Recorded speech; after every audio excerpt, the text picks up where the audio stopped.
এইটাই আমার আশা। নিজে কিছু করতে পারছি তা আমার মনে বলে না। পুরো জীবনটা সফর দিয়ে ঘেরা।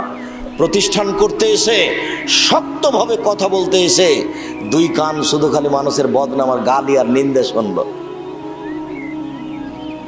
মানুষের বদনাম দিয়ে আর গালি দিয়ে আর নিন্দে দিয়ে কান ভর্তি হয়ে গেল। আমি কোনোদিন কারো উত্তর দিইনি। ফেসবুক হলো হাইকোর্ট, বিচারক ফেসবুকে করে নিচ্ছে। কোনোদিন আমাকে জিজ্ঞাসাও করলো না, আমাকে বলা প্রয়োজনও মনে করলো না। বক্তব্যে বলা হয়েছে মুহাম্মদ সাল্লাল্লাহু আলাইহি সাল্লামকে জিবরাইল বলছেন যে মুখটা পরিষ্কার করেন। তা আমি বললাম মুহাম্মদ সাল্লাল্লাহু আলাইহি ওয়াসাল্লাম মাটির তৈরি আর জিবরাইল হচ্ছে নূরের তৈরি। মুহাম্মদ সাল্লাল্লাহু আলাইহি সাল্লামের মুখে মানবিক গন্ধ রয়েছে, যার কারণে তিনি প্রত্যেক সালাতের পূর্বে মেশক করেন। তারপর তার কারণে তিনি ঘুম থেকে উঠে মেশক করেন, তার কারণেই তিনি বাহির থেকে বাড়িতে ঢুকলে মেশক করেন। তো মানবিক গন্ধের কারণে জিবরাইল আলাইহিস সালাম নূরের তৈরি, তার মুখে কোনো গন্ধ নেই, তাকে মেশক করা লাগে না। তো এখন মৌলানা সাহেব বললেন যে এ গাধা, এ কুকুর, এ মানুষ নয়, এ বক্তৃতা জানে না, এ মূর্খ, কত যে ভাষা বললো তার কোনো হিসাব নাই। আমি কোনোদিন তার উত্তর দিইনি, দয়া প্রয়োজন মনে করিনি। মুহাম্মদ সাল্লাল্লাহু আলাইহি সাল্লাম কেন মেশক করলেন এটা তুমি জবাব দাও আগে। মুখে কোনো পবিত্র নাই, পবিত্র মানুষ হলে মেশক করবেন কেন?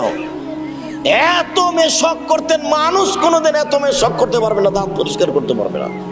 জীবনে কোনোদিন এক ওয়াক্ত সালাত মেশক না করে, ওযু না করে সালাত আদায় করেছেন তা বোঝা যায় না। ঘুম থেকে উঠে দাঁত পরিষ্কার করতেন, বাড়ির বাহির থেকে ভিতরে ঢুকলে দাঁত পরিষ্কার করতেন, অজু করার পূর্বে দাঁত পরিষ্কার করতেন। মুহাম্মদ সাল্লাল্লাহু আলাইহি ওয়াসাল্লাম তো পবিত্র মানুষ, আমিও তো বলছি পবিত্র মানুষ। দুনিয়াতে সবচেয়ে দামি মানুষ, কত বক্তব্য দিলাম। জান্নাতের গেটে লেখা আছে সর্বপ্রথম ঢুকবেন মুহাম্মদ সাল্লাল্লাহু আলাইহি সাল্লাম। বিচারের মাঠে কেউ কথা বলতে পারবে না, সবচেয়ে পাওয়ারফুল মানুষ মুহাম্মদ সাল্লাল্লাহু আলাইহি সাল্লাম, তিনি কথা বলবেন। তো তাকে এতবার দাঁত পরিষ্কার করতে হবে কেন? জিবরাইল কয়বার করেন? এই ছেলে, তুমি তো দেখেছো নেটে, উনি যে এত কিছু বললেন আমাকে, তো উনি কি কোনো সময় বিবেচনা করেছেন ইনি দাঁত পরিষ্কার করে কেন? মাওলানা সাহেব, আপনার কথাই ঠিক, মুহাম্মদ সাল্লাল্লাহু আলাইহি সাল্লাম পবিত্র মানুষ, উনি মেশক করলেন কেন? মাওলানা সাহেব, না বুঝে বক্তব্য দিতে হয় না। আমি মুহাম্মদ সাল্লাল্লাহু আলাইহি সাল্লামের বাপ মাকে জাহান্নাম বলেছি, জাহান্নামী, আপনি খেপে গেলেন। মুহাম্মদ সাল্লাল্লাহু আলাইহি সাল্লাম তার মায়ের জন্য ক্ষমা চাওয়ার অনুমতি চাইলেন, আল্লাহ বললেন ক্ষমা চাওয়ার অনুমতি হবে না। তখন মুহাম্মদ সাল্লাল্লাহু আলাইহি সাল্লাম বললেন আমার মায়ের কবর একটু দেখতে যেতে চাচ্ছি। তখন আল্লাহ বললেন ঠিক আছে যান, দেখতে যান, কিন্তু ওখানে গিয়ে বলতে পাবেন না যে আল্লাহ আমার মাকে ক্ষমা করো। কি বুঝলেন? আপনার কাছে এই জব কি আছে মাওলানা সাহেব? আপনি তো দিন রাত চিৎকার করছেন, আমি আপনার কথার উপরে কোনোদিন মুখ খুলিনি। আপনি হাইকোর্ট, আপনি জজ কোর্ট, সব আপনি করে নিচ্ছেন। যখন আমি সিলেট সুনামগঞ্জ কোর্টে উপস্থিত হলাম, আমি এজলাসে দাঁড়িয়েছি, জজ বলছেন মামলার সাথে আপনার সাথে কোনো কথা নেই।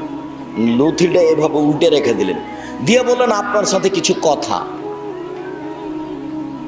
আপনি কেন বললেন যে মুহাম্মদ সাল্লাল্লাহু আলাইহি সাল্লাম তার স্ত্রী দুইজন উলঙ্গ হয়ে গোসল করলেন, তাদের পরনে কাপড় ছিল না, এই কথা আপনি কেন বললেন? আমি কিন্তু উনি যেভাবে বলছেন সেভাবে আমি বলিনি। আমি বলেছি বিবরণে বোঝা যায় উভয়ের পরনে কাপড় ছিল না। আব্দুল্লাহ জাহাঙ্গীর বক্তব্যে খোলাখুলি বলেছেন তারা নগ্ন হয়ে গোসল করছিলেন। হাদিস বুখারী, মুসলিম, মুসনাদ ইবনে আব্দুর রাজ্জাক আর সহিহ ইবনে হিব্বানে যে ঘিরা গোসলখানায় পুরুষ নারী খালি গায়ে খালি কাপড়ে গোসল করতে পারে, হাদিস সহিহ। আমি ওইভাবে খোলাখুলি বলিনি, আমি বলেছি বিবরণে বোঝা যায় উভয়ের পরনে কাপড় ছিল না। এই কথা আপনাকে এত তিতা লাগলো কেন? হাদিস তো বুখারী মুসলিম, আপনি তো কোনোদিন কারো পড়া খুঁজে দেখলেন না, শুধু খালি হাইকোর্টটা আপনার হলো ফেসবুক, তাতে আপনি বিচার করে নিলেন। ওখানে আপনি বিচার করে নিলেন কেন? আপনি একটু দেখবেন না, তদন্ত করে বুঝবেন না কেন আপনি এভাবে বললেন? আমি একদা চাঁপাইনবাবগঞ্জ পল্লীতে বক্তব্য দিচ্ছিলাম, তা আমাদের চাঁপাইনবাবগঞ্জ পল্লীর মহিলারা বাড়ির পিছন দিকে গিয়ে সমতল জমিতে পেশাব করে, তো পেশাব স্বাভাবিকভাবে গায়ে ছুটে আসতে পারে। তা আমি বললাম যে মানুষের পেশাব এত খারাপ, মানুষের পেশাব এত খারাপ, মানুষের পেশাব এত খারাপ যে কাপড়ে যেখানে লাগছে সেটা ধুয়ে নিতে হবে, গায়ে কোথাও লেগে গেলে ধুয়ে নিতে হবে। অথচ পশু প্রাণীর পেশাব এমন নয়। তাই বললাম যে আমি আসলে এটা বলতে চাইনি, ও ধরে নিবে। আমি বলতে চেয়েছি যে গাভীর পেশাব যদি এক বালতি হয়, তাতে যদি কাপড় ভিজিয়ে দেন, সেই কাপড়ে যদি সালাত আদায় করেন, কোনো সমস্যা নেই। আমি পেশাবে কাপড় ভিজিয়ে সালাত আদায় করতে বলিনি, আমি দেখাচ্ছিলাম যে গাভী গরুর পেশাব অপবিত্র নয়, ও যদি ছিটে লেগে যায় কোনো সমস্যা নেই। কিন্তু এখানে একটা গাভী পেশাব করছে, আমাদের মুরব্বীরা ছেলেরা যদি হেঁটে যায় তাহলে একটু কাপড় সেটে নিয়ে দূর দিয়ে যায় না? অথচ তার পেশাব এমন হারাম নয়, মানুষের পেশাবের চেয়ে অনেক কঠিন। চাঁপাইনবাবগঞ্জ পল্লীর মহিলারা সমতল জমিতে পেশাব করতে বসে।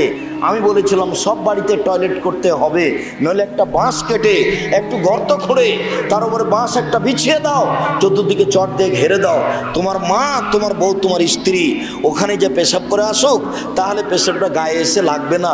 পেশাব ভয়াবহ। এমন খেপে গেল এই ফতোয়া নিয়ে, একবারে বিচার করে শেষ করে দিল।